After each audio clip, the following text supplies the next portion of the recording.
this begins yung training period ng isang, kasi there are only 3 phases doon sa buhay ng isang tao in the Bible.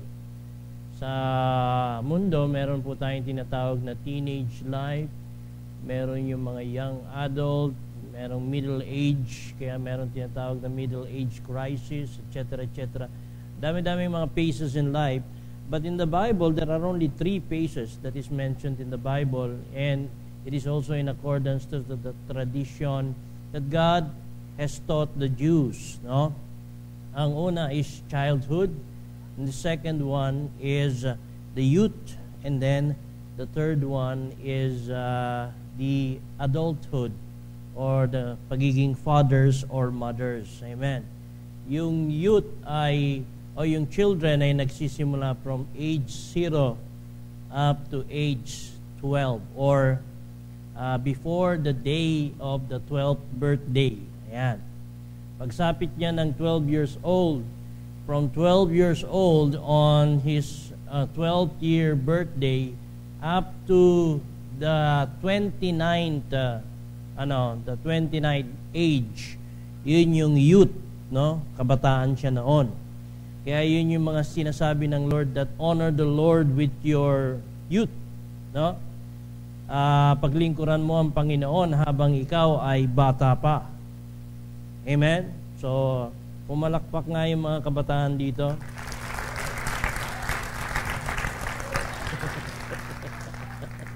Amen. Praise the Lord. Amen. Marami pala tayo. Ha? Glory to God. Amen. Yun yung youth. And then, pagsapit ng 30 years old, which is actually the year, no, when Jesus Christ started His ministry.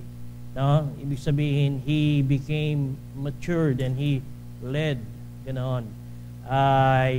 Yun yung adulthood, fathers, yung fatherhood. Amen. Ibig sabihin, this is the adult stage of life. No? At tatlo lang ang phases na yon. Tayo ay mag-12th year anniversary. Amen. So, ibig sabihin, it is time now to become serious. Amen? Kasi yung sa mga audio, yung mga bata, pag children, hinahayaan maglaro yan. Pero pag sapit niya ng 12-year-old, ang nangyayari, nagiging bahagi na siya ng ginagawa ng tatay. Sumasama siya. Amen? Kaya nga si David, in his very young age, no? Siya ay kabataan at very young boy, no? Pero higit sa 12 years old na siya. Amen? He was there in the field, tending the flock. Amen? Tending the flock. So, ibig sabihin, sa training ni Lord, bata pa lang, dapat 12 years old pa lang, no, ay hinahasa na sa pagharap sa buhay. Amen? Kaya mapapansin natin, out of 10 richest people in the world, no, majority of those 10 na pinakamayaman sa buong mundo ay mga Hudyo. Amen? Why? Because they are not slackful, they are not lazy, but they train their children, no? They train their children to be responsible people, to be able to engage in life more productively and more positively. Ako naniniwala itong pagpasok natin ng 12 years na ito, we will see and experience more of what the Lord is going to do in this ministry. Amen? Batang-bata pa rin tayo. Amen? Wala pa rin tayong pwedeng ipagmalaki sa Panginoon at sa iba. Amen? Do talagang kahit kailan, hindi naman tayo dapat magmalaki. Amen po ba? Pero ibig sabihin, batang-bata pa lang ang ministry ito. And on the 12th year, it is our launching into actually the training of God for the fulfillment of His call and purpose in this ministry. Kaya hold on to your seat, hold on to your hats, hold on to everything, because God is not finished with us yet. Sabi mo sa katabi mo, God is not finished with you yet. Amen? Amen. At saka sa 12th year, pagka youth ka na, no? Youth ka na, hands-on ka na sa lahat. Nung ikaw ay bata pa lang, puro kwento pa lang si tatay sa iyo. No?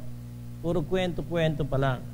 Pero pagdating mo na ng 12-year-old and you become a youth, now you begin to start a hands-on training. Amen.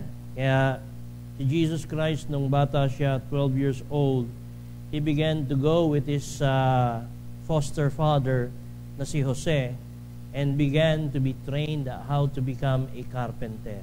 No? Siya nang naging dakilang alaylay ng kanyang tatay.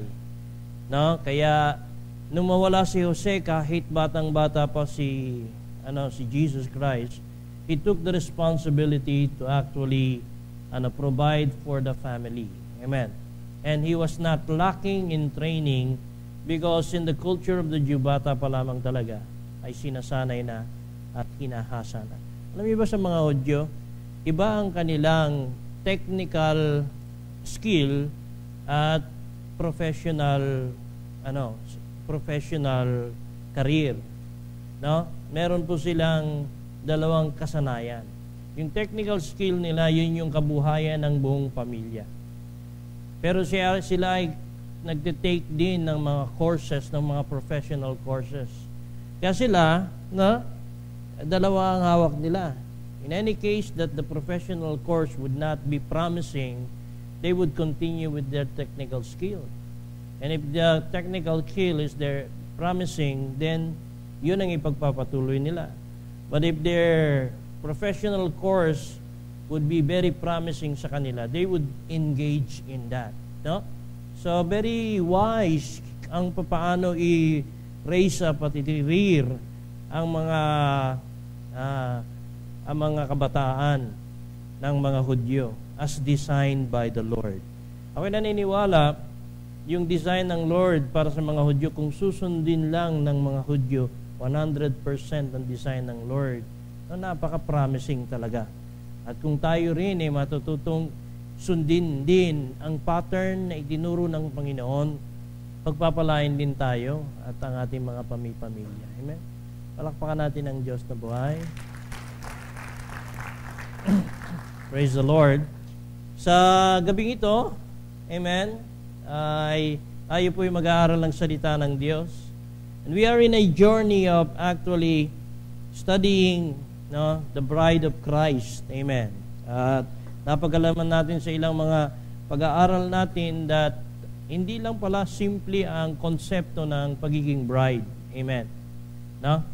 Kung hindi, napaka lalim ng requirement ng Panginoon to be His bride. Amen. The number one qualification of a Jewish bride is that the bride should be pure. No? Kaya kailangan siya ay virgin, chaste, walang spot, walang wrinkle. Ang babae, kapag ikakasal sa lalaki, kailangan virgin. Gano? Na? Kaya nga ang design ng Lord, ang babae ay para lamang sa isang lalaki. The original design of God is, ang lalaki at ang babae ay para sa isa't isa lamang. Amen? Why? Because this is a picture of our relationship and redemption from the Lord. Amen? Since Genesis pa lamang, God has already portrayed our covenant with Him, our relationship with Him, and even the redemptive work of Jesus Christ sa buhay ng bawat isa sa atin through pictures, through these pictures of things that have been established in the Bible. And one of those pictures that has been very clear in regards to our relationship with God is the marriage. Kaya marami nagsasabi, dapat may mga argument na dapat magkaroon ng divorce. Amen? Pero kung ang kasal ay picture ng relasyon ng Diyos sa bawat isa sa atin, ang ibig mong sabihin pala, pwede kang i-divorce ni Lord. Kaya nga sabi ng Panginoon ang sino man pinagsama ng Diyos, huwag paghiwalayin ng tao. Amen? Amen ba? Palakpakan natin ang Panginoon. Okay, and dinala tayo ng Panginoon sa 7 churches of Asia. At dito sa 7 churches of Asia ay pinag-aralan natin ang 7 churches na pinagsabihan ng Lord. Binigyan ng importanteng mensahe ng Panginoon at isinama ito sa Book of Revelation. And the Book of Revelation is the book of things to come, the end time book. It describes the things that will happen in the end times. Amen? At yun ang generation natin at kapanahonan natin dahil kung titignan natin ang lahat na nakasulat sa Biblia patungkol sa henerasyon at sa panahon kung kailan malapit nang dumating ang Panginoon, kung kailan malapit na ang wakas, ay nakikita na natin sa ating generation, sa ating timeline today. Amen. So if this is the book of Revelation is a description of the end times, hindi aksidente na napasama ang letter to the 7 churches of Asia. Amen. That means, no, yung picture, yung image, at saka yung description of last days church would fall into these 7 churches. Amen? Sa 7 churches na ito.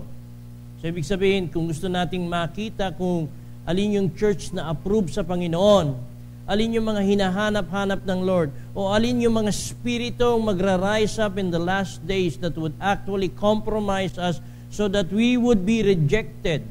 We would not actually pass to the requirement of the Lord so that we would actually not experience the trials that will come to this world.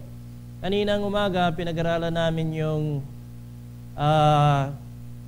yung city of Philadelphia, the Church of Philadelphia. At may pangako ang Lord doon, ang sabi ng Lord, to those who would overcome, ang sabi niya, no, ay hindi niya hayaang danasin nila ang pagsubok na mararanasan ng buong mundo. He was talking about the tribulation period. He was talking about the great tribulation and the trial.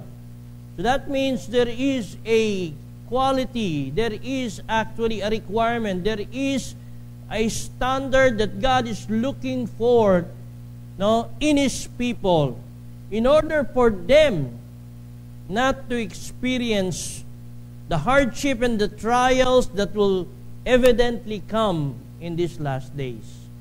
At ang tinatawag na trial na yun ay walang iba kung hindi yung Great Tribulation period. Amen.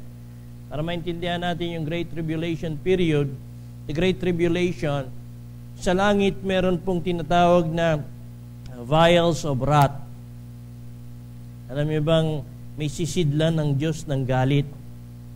Kaya sabi ng Biblia, God is slow to anger, abounding in mercy.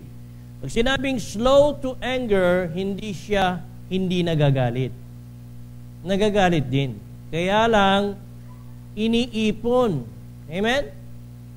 At sa buong mundo, nagtalaga ang Lord ng 7 vials of wrath. Na hanggat hindi napupuno yun, amen, hanggat hindi napupuno yun, sabi mo sa katabi mo, salamat ka, hindi pa puno. Konti na lang. Hanggat hindi napupuno yun, the Great Tribulation will not happen. But when the 7 vials of wrath will be filled, magtitilt yun isa-isa. Magtitilt yun automatically isa-isa. And the wrath of God will be poured out to the world. And the Bible says, the world will experience suffering that it has never experienced before. But titignan natin yung nangyaring famine. Titignan natin yung nangyaring Holocaust. Titignan natin yung nangyaring bomba sa Syria. No? Titignan natin ang mga patayan. Titignan natin ang taggutom. Titignan natin ang lahat ng yan. Titignan natin ang lahat ng kahirapan ng tao pag samasamahin mo at ang sabi ng Panginoon, hindi pa nararanasan ng mundong ito ang klase ng hirap at pagdurusang mararanasan ng mundo. That's the Great Tribulation. But the Lord said, to those who would overcome. Amen. Hindi niya hahayaang maranasan nila yung bagay na yun.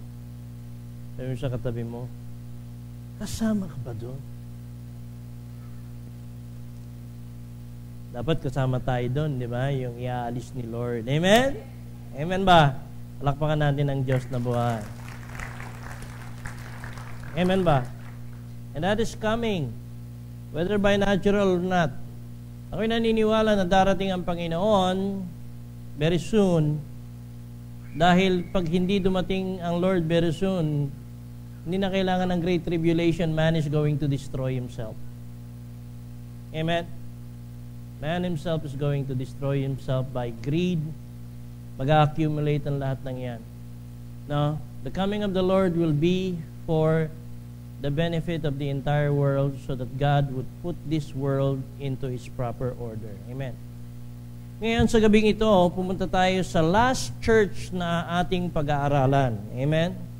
Ito yung Church of Laodicea, and we would read from verse 14 of Revelation chapter 3, no, ang church na ito. Sabi dito, and unto the angel of the Church of Laodicean write, these things saith the Amen, the faithful and true witness, the beginning of the creation of God. I know thy works, that thou art neither cold nor hot.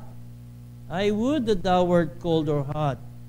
So then, because thou art lukewarm and neither cold nor hot, I will spew thee out of my mouth. Because thou sayest, I am rich and increaseth in goods, and have need of nothing, and knoweth not that thou art wretched and miserable and poor and blind and naked. I counsel thee to buy of me gold tried in the fire, that thou mayest be rich, and white raiment, that thou mayest be clothed, and that the shame of thy nakedness do not appear. And anoint thine eyes with eye salve, that thou mayest see. As many as I love, I rebuke and chasten. Be zealous therefore, and repent. Verse 20, sabi dito, behold, I stand at the door and knock. If any man hear my voice and open his door, I will come into him, and will sup with him, and he with me. To him that overcometh, I will grant to sit with me in my throne, even as I also overcame, and am set down with my Father in his throne. He that hath an ear, let him hear what the Spirit saith unto the churches. Amen. Purihin ang Diyos sa pagkakabasa ng kanyang buhay, banal at makapangyarihan salita. Saglit po tayong tumindig at tayo manalangin.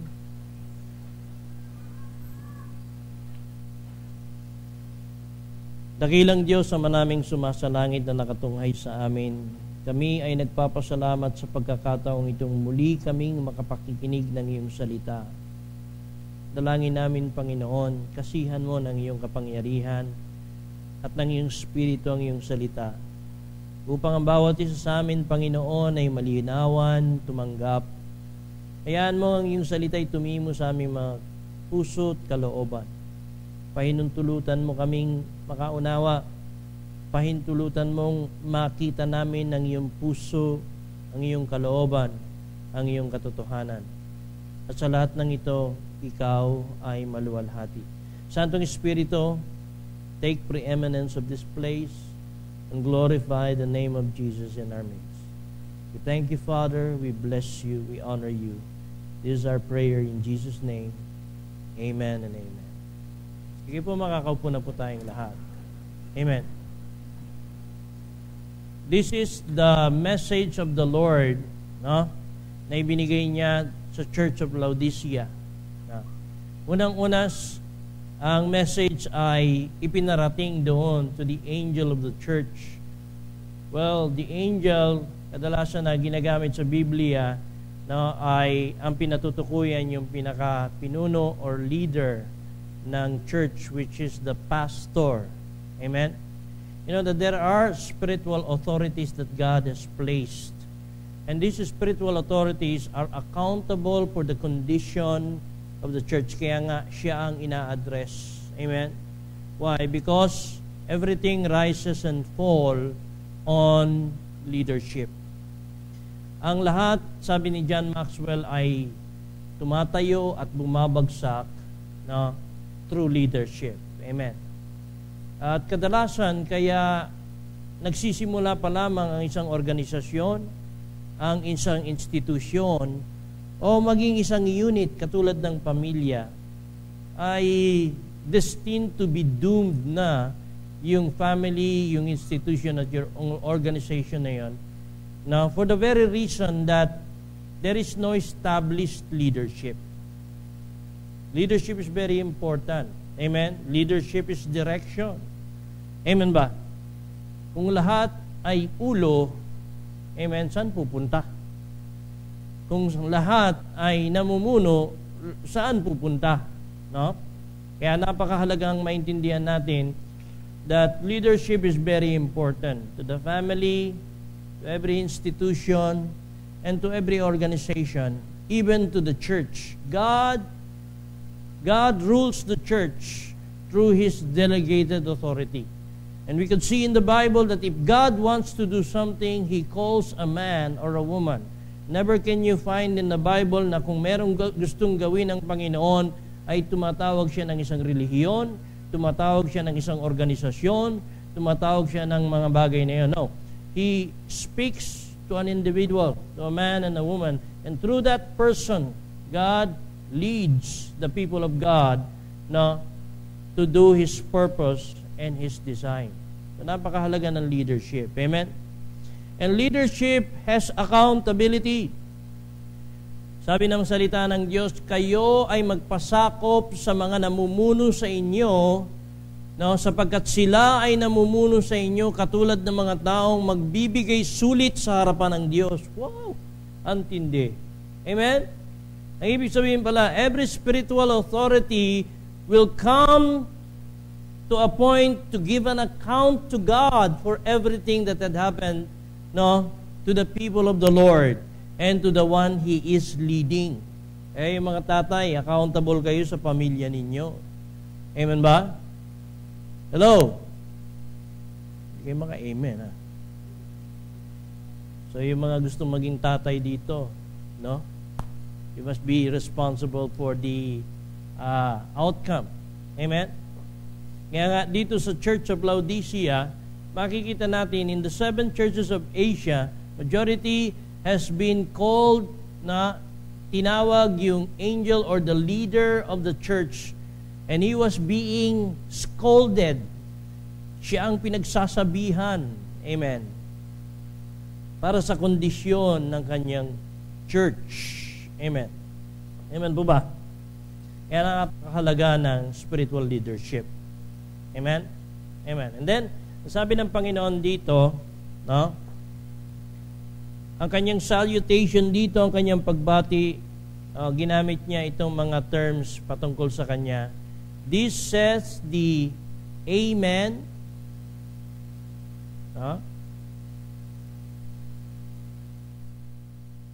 This thing said the Amen, the faithful and true witness, the beginning of creation of God. So is the Amen the conclusion, ang katapusan. At siya rin na nagko-confirm ng lahat ng bagay. Only God can actually test the hearts of men if the hearts of men is approved or not. The faithful, the true witness, and the beginning of all creation. So one title of Jesus Christ is that He is the beginning of all creation. Siya ang unang nilikha ng Diyos sa lahat-lahat ng nilikha ng Panginoon. And in verse 15, sinabi ng Diyos yung kondisyon ng church na ito. Ano ba ang kondisyon ng church ng Laodicea? Sabi ng Panginoon sa kanila, I know thy works. So una, alam ng Lord kung ano ang pinagagawa natin. Amen? Sabi mo sa katabi mo, kitang-kita ka ni Lord. Amen? Pwede ka mag-pretend sa tao, but you cannot pretend with God. Amen? So, ito ay good news and also bad news. Yung bad news, amen, you cannot hide from God. Amen? The Bible says, everything is naked and opened unto the eyes of whom we have to do. Kaya nga, tandaan natin, may Diyos na nakakakita. Hello? Amen? Amen ba? Hindi ka man nakikita ng iyong manager, supervisor. Amen. Hindi ka nakikita ni pastor o kaya ng cell group leader mo. God sees you. And the good news about this, amen, no? Even kahit na nagpe-pray ka sa closet mo at hindi alam ng leader mo, hindi alam ng pastor mo, God knows your effort. God sees what you are doing. Amen? Amen ba? And God is no respecter of person. Amen. Para sa mundo, ang tinitignan na titulo, tinitignan na title, but sa Panginoon, no, He looks at the heart. Amen. Everything is fair and equal in the eyes of God. Amen? Kaya, alam ng Diyos kung ikaw ay yung ginagawa mo, yung sakripisyo mo, o pag minsan ikaw ay nahihirapan sa iyong pagsunod sa Panginoon, God knows that and God sees that. Amen? Palakpakan natin ng Diyos na buhay. And then, ang sabi ng Lord, I know thy works. And then, dinescribe ng Lord yung condition ng church na ito. And sabi niya, that thou art neither cold nor hot. I would thou wert cold or hot. Sabi ng Panginoon, hindi ka mainit, hindi ka rin malamig. So ano yung condition ng church na ito? Ang church na ito ay nasa gitna. Siya ay maligamgam. Amen? Siya ay maligamgam. At ang sabi ng Panginoon, mas gusto ko sana kung ikaw ay mainit o malamig. Amen? Sabi ng Lord sa kanila, they were neither cold nor hot. So they were in state na nandun sila sa gitna. Di mo malaman kung ano ang stand nila, di mo malaman kung ano talaga ang kanilang kondisyon.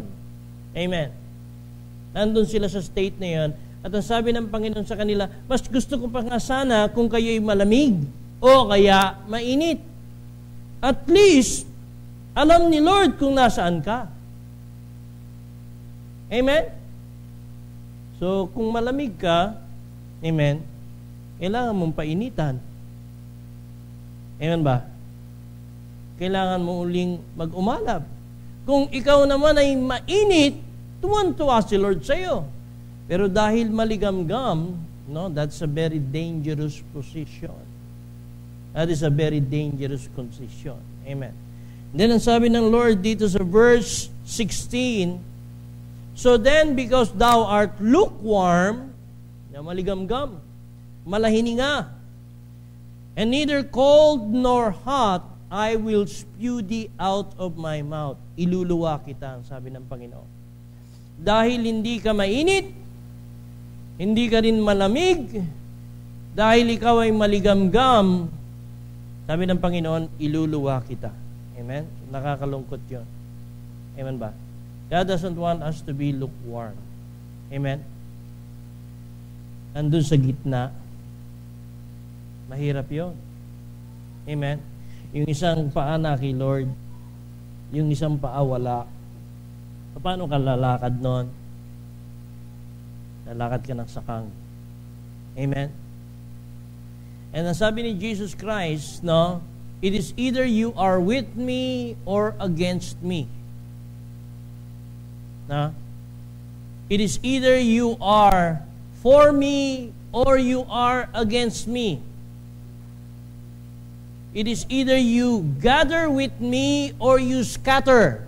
So there is only two positions that we can take. Amen?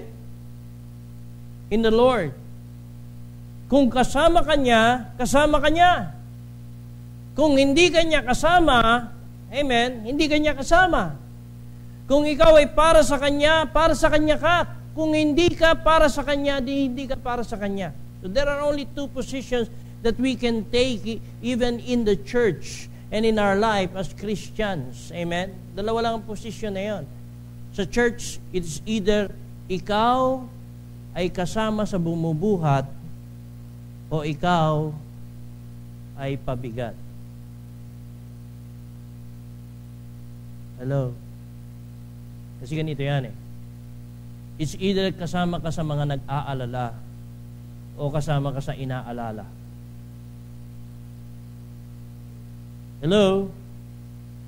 It's either ikaw ay kasama sa mga nagpe-pray or kasama ka sa pinagpe-pray. Hello? Dalawa lang yan eh. Amen ba? So sa church, it's either you are a blessing or you are what? You're a stumbling block. At maraming mga Christians ang dapat ay naglilingkod na sa Panginoon at mainit na mainit sa Panginoon. Kaya lang sila ay na-discouraged because nakakita sila ng lukewarm Christian. Inakay sa Panginoon. Init na init siya. Sige, punta tayo. Next Sunday, punta tayo. Following Sunday, pumunta ulit. Talagang init na. And then, after 1 month na pag-attend, bis na siya. Pupunta sa church. Bis na rin yun, nag-akay sa kanya. Pupunta na, gusto niya lang pumunta sa church. Sabi niya, tara na, punta na tayo sa church. Sabi nung nag-akay sa kanya, ay, sensya ka na kasi, ikaw na lang. Bakit? Kasi may ka-eyeball ako sa SM. Bigla na lang siyang nabuhusan ng malamig na tubig at sabi niya, may ganon? Sa isip-isip niya, okay ka lang? Pwede ba yun? Ngayon sabi niya, sige, sasama na lang ako sa SM. Mainit sana dapat. Naglilingkod na sana. Na ibinigay na dapat ang buhay sa Panginoon. But because of a lukewarm Christian, amen, nabuhusan ng malamig at nawala sa focus sa Panginoon. In the church, it's either you are a blessing or you are a stumbling block. Amen. Ganun lang. Amen. Mas delikado pa nga ang position ng lukewarm. Kasi sila ay nandyan at nakaka-impluensya pa. Yung malamig, at least, alam mo, wala eh. Alam mo, kailangan ng follow-up. Pag hindi siya nakangiti, nauunawaan mo, bakit kasi siya ay nahihiwalay sa Panginoon, napapawalay sa Panginoon. Amen? Kung siya ay bumalik sa dati niyang mga bisyo, at least naiintindihan mo dahil hungkag siya sa kanyang spiritual na kalagayan sa Panginoon.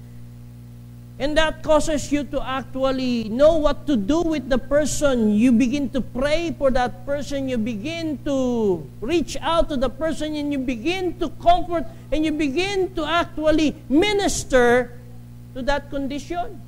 Kaya lang, ang mahirap dun sa lukewarm, nasa loob ng church. Hello? Amen? Nasa loob ng church. Hindi on fire. Hindi rin naman malamig. Ang problema, nakaka-impluensya. Amen ba? Kaya sabi ni Lord, I wish you were cold or either hot. Because you are lukewarm, I will spew you out of my mouth. Iluluwa ng Panginoon. Bakit? Kasi ito yung mga klase ng Kristiyano na hindi alam kung ano ang paninindigan nila sa harapan ng Diyos na buhay. And because of that, amen, they become a very bad influence, a negative influence also for others. Tandaan natin mga kapatid, may nakatingin sa iyo whether you like it or not. Amen? Amen ba? Simula na ma-born again ka, meron na nakatingin sa iyo. Simula na malamang Christian ka sa company ninyo, tinitignan ka na. Di ba? Kaya pag ikaw ay nagalit sa amin, ganyan pala magalit si Jesus.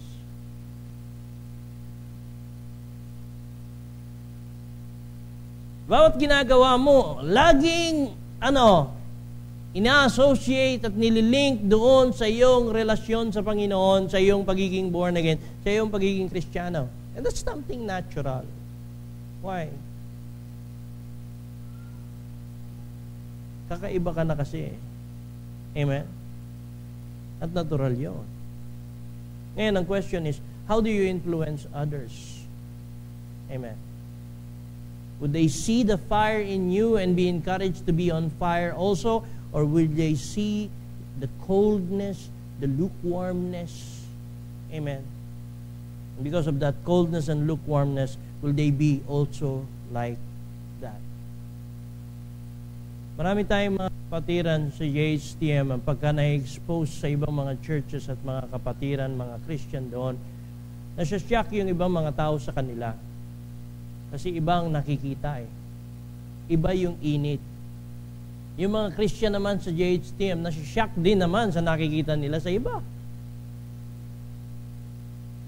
Kasi nagtataka sila kung bakit kaya ng mga ito na mabuhay bilang Kristiyano pero ganun sila. Wala yung init, wala yung apoy, wala yung nag-uumalab na pag-ibig, pagmamahal sa Panginoon at sa mga kaluluwa. Amen. Well, that's the truth. Amen. Sa Panginoon, sabi niya, kung ikaw ay maligamgam, iluluwa kita. Amen. So, hindi pwede maligamgam ang ating stand. We cannot stand in between. There is no in between. If you stand in between and you think that there is a safe zone, that there is a safe spot in your position with the Lord and with the world, you are mistaken. Ang sabi ni Lord, if you are lukewarm, no, you would be rather cold. Sabi ng Panginoon, mas gusto ko pa malamig ka kaysa lukewarm ka. Because it's just the same to the Lord. And ang problema pa nga nito, no, mas matindi ang accountability mo. Bakit? Kasi pagka ikaw ay lukewarm, amen, merong nakatingin sa iyo at nai-impluwensyahan sa buhay mo. Marami, kahit sa internet, they post themselves to be Christians and then they criticize the church and even the very fundamental foundations of Christianity. Yung iba, sinasabi na, hindi na dapat mag-tithes. Hindi na dapat mag-ikapu. Sabi ko, patawarin ng Panginoon itong mga taong ito. Bakit? Lagi nga sinasabi sa mga pastoro, sige, kung naniniwala kayong walang tithes, sige. Punitan tayo ng Bible, oh.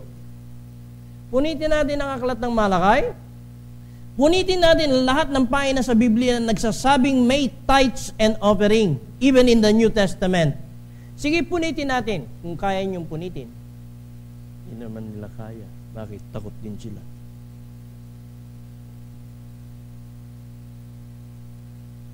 We hold the whole Bible, but we do not want to accept the whole truth. We just take bits and pieces and accept those that are acceptable to us. Eh, hindi pa pwede yun. Amen? Amen ba? Sabi ni Jesus Christ, it's either you are for me or you are against me.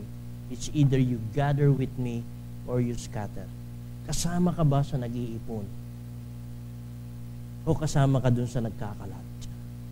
Amen? Amen ba? Kasama tayo sa nag-iipon. Amen. Laksan nyo naman. Amen. Amen. Palakpakan natin ang Panginoon. Ngayon, bakit ganito yung church na ito? Bakit ganito yung church na ito? Pag-aaralan natin yan. No? Sabi dito, no. Then sabi dito, because thou sayest, I am rich and increased with good and have nothing, need of nothing, and knowest that thou art wretched, miserable, and poor, and blind, and naked. I counsel thee to buy of me gold tried in the fire. So dito makikita natin, this church is actually a prosperous church. When it comes to financial and material things, this church, actually yung Laodicea city, is a very prosperous city. It's a very prosperous city, so the people definitely there are actually prospering also. So this church is a prosperous church in terms of finances, in terms of material things. Pero ang definition sa kanila ng Panginoon, tingin ng Panginoon sa kanila, sabi niya, you are poor and wretched, miserable. naked and blind, ang sabi ng Panginoon.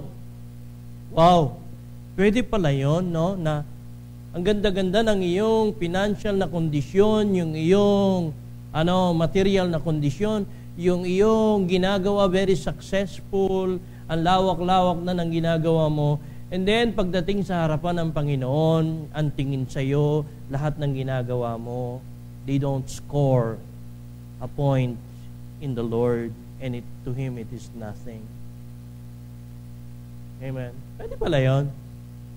Kaya hindi dapat natin kainggitan ang yaman ng mundong ito. Ngayon, pinag-uusapan yung pork barrel. Amen. Dahil lumalabas, ang dami palang yumaman dahil dyan sa pork barrel na yan. Amen ba? Mga proyekto, mga ghost project, na pinaghati-hatian lang yung pera at kaba ng bayan. At ang nangyari ngayon, yung proyekto, isang papel lang pala. Ano yun? Yung financial statement ng project. Pero yung project did not exist. At yung mga NGO na ginamit upang ang mga proyektong ito ay magkaroon ng pondo, no? Nung sinearch yung mga offices, merong ang office nasa isang bakanteng lupa.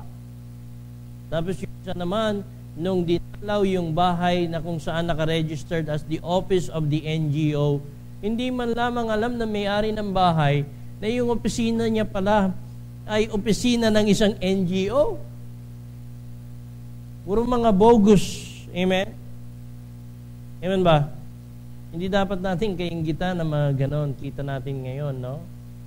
Si Napoles ay sumuko dahil sa takot niya na, no, baka pati mag-anak niya ay matukso sa 10 million na nakapatong sa kanyang ulo. Sumuko na lang siya. Na? Marunong din naman palang matakot. Amen ba? Kaya lang ipag-pray din natin ang kanyang buhay dahil sa dami ng mga mai-involve at mai-implicate dito sa case na ito. Talagang hindi natin malaman, baka bigla na lang mawala si Napoles sa mapa ng Pilipinas. Amen. So we need to pray. Amen. And we need to pray that God would be gracious also. Ang unang-unang prayer dapat natin, humingi tayo ng tawad. Bakit? Dahil yung mga leaders natin hindi naging proper steward. Amen? Hindi naging proper stewards of the blessing that God has given this nation. Amen? Amen ba? And it is a sin, a reproach to this nation. Pinagpipistahan, pero ang dapat malungkot tayo at humingi ng tawad sa Diyos. Amen? Bakit? Lahat ng biyayang mabuti at maganda galing sa Panginoon. Amen? Amen ba? Yan, na dapat. Hindi dapat naiinggit sa yaman. Ang sabi ng Panginoon sa kanyang salita, huwag kang maiinggit sa gawa ng masama. Dahil sila'y parang damo. Ngayon ay nandyan, bukas makalawa, wala na. Tandaan natin, there is a day of reckoning. Amen. It is who we are before the Lord that is important, because everything in this world is temporary. Everything in this world lilipas. Amen? Amen po ba? No, ang yaman sa mundong ito, mawawala lahat ng yan. Mauubos. Pero kapag ka ikaw, no, pagkakampi mo ang Panginoon at na-appreciate ni Lord ang lahat ng ginagawa mo, God is a rewarder of them that diligently seek Him. There is a reward in the Lord. Amen? Palakpak natin ang Diyos na buhay. Okay. Sabi dito, no? Because thou sayest, I am rich and increased with goods and have nothing, and knowest that thou art wretched, miserable, poor, blind, and naked, I counsel thee to buy of me gold tried in fire, that thou mayest be rich. Ang tunay na yaman, hindi nakukuha overnight. Amen. Hindi nakukuha by scheming. Hindi nakukuha by manipulation. those things do not last. Amen. True wealth and riches and blessing comes from the Lord. Amen. And there is a process. Sabi ng Panginoon, it is He who gives us the ability to get wealth. Ang nagbibigay ng kakayanan at abilidad upang tayo ay sumagana ay ang Panginoon, ang Diyos. Amen? Hindi gusto ng Diyos na tayo manatiling mahirap. Pero ayaw din naman ng Lord na tayo yumaman sa magitan ng maling kapamaraanan. Amen? At hindi niya nais na tayo din ay pagpalain nang hindi natin natututunan ang responsibilidad ng pagpapala. You have to understand, blessing is a responsibility. Amen ba? Responsibilidad ang pagpapala. Akala nyo ba, yung iba naiinggit kay Henry C? Naku, ako hindi naiinggit kay Henry C. Iniisip ko pa lamang kung paano niyang ginagawa. Sumasakit na ulo ko eh. Pero si Henry C. was a seasoned veteran. Why? Because he has been doing it for 70 years. No? His empire was not built overnight. Hello? Nandiyan po ba kayo? Amen? Isipin ninyo, ilan ang empleyado sa isang mall? Ilan ang SM sa buong Pilipinas? Meron pa siyang BDO. No? Meron pa siyang, Save More? Yon. Hypermart. And lahat ng yon may empleyado. Lahat ng yon sumisweldo. 15.30. Hello? Amen? Lahat na yon kailangan iproseso, yung SSS, yung Pag-ibig, yung PhilHealth. No? Lahat ng yon kinakailangan i-manage. Lahat ng yon. Hello? Nandiyan po ba kayo? Amen ba? Sa tingin nyo ba, overnight lang pwede gawin yun? No. Kaya sabi ng Lord, true riches are tried in fire. Amen. They are harnessed in fire. Ang ginto kasi hindi mo pwedeng papadalisayin ng lubusan hanggat hindi mo idadaan sa apoy. Yung iba, ayaw mahirapan ayaw maghirap. No? So they scheme. Yung iba gusto ng instant, kaya nakapila lagi sa instant sweepstakes. Meron bang gumagawa dito noon?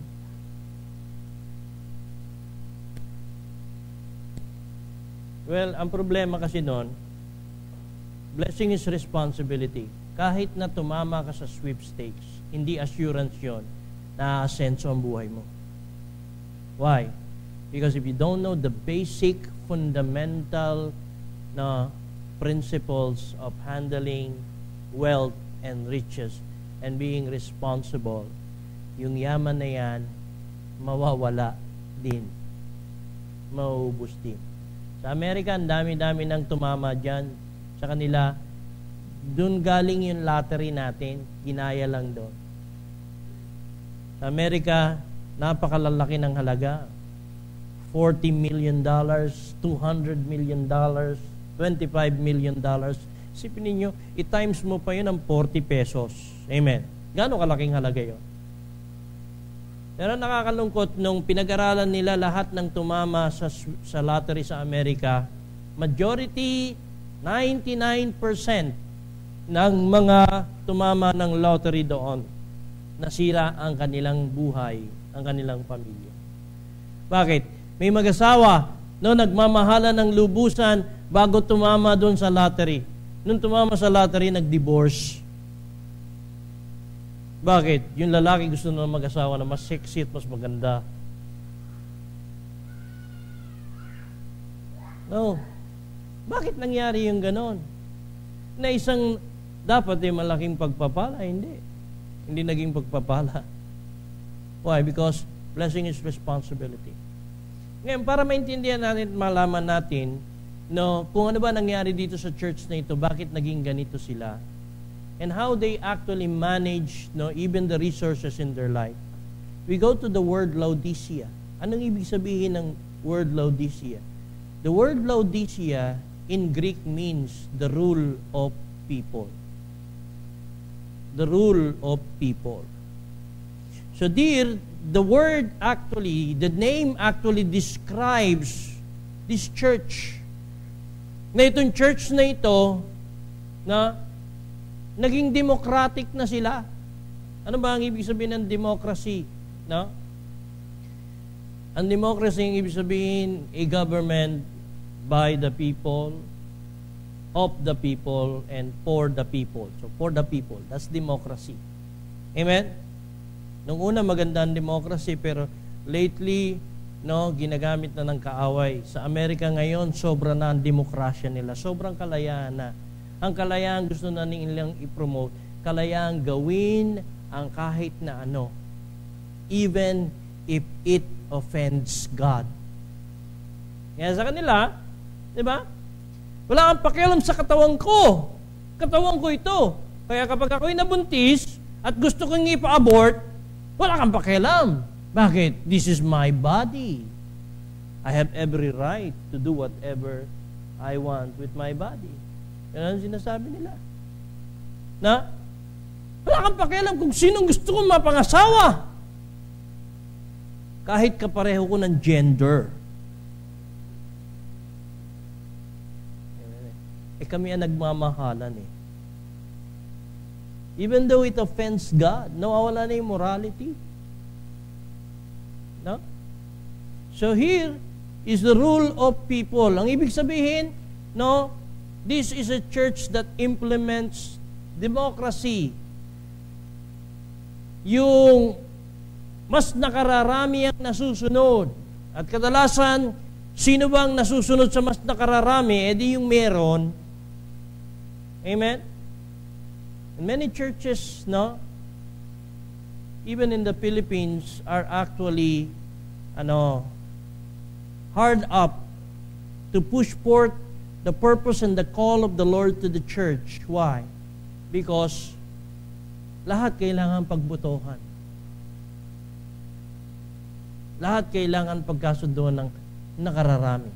Ang problema, sa nakararaming yon, no, ang may boses sa kanila, yung mas mayroon. Amen?